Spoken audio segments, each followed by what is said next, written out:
శిలాఫలకాలు వేసి కార్యక్రమం చేయడం జరిగింది. అదేవిధంగా ఇప్పుడు 20 కోట్ల రూపాయలతోటి మనం మహబూబాద్ పట్టణానికి తాగునీటి సమస్య ఉంది,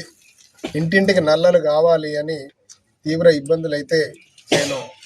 గౌరవ ముఖ్యమంత్రి వారు రేవంత్ రెడ్డి గారిని కలవగానే వారు చాలా పెద్ద మనసుతోటి 20 కోట్ల రూపాయలతోటి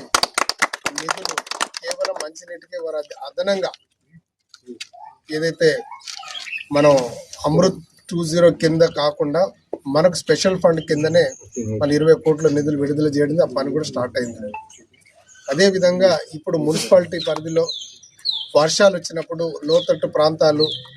శివారు కాలనీలన్నీ నీట మునిగి తీవ్ర ఇబ్బందులకు గురవుతూ ఉంటే మొత్తం చెరువును తలపిస్తున్నటువంటి మహబూబాద్ పట్టణం ఇబ్బందికరంగా ఉందని చెప్పేసి ఫోటోలను తీసుకొని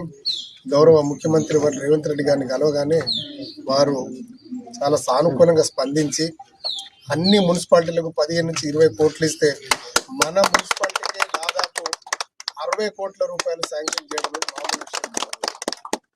అందుకే ఇంత అభివృద్ధి జరుగుతున్నటువంటి మన పట్టణం రాబోయే స్థానిక సంస్థల ఎన్నికల్లో మన క్యాండిడేట్ను భారీ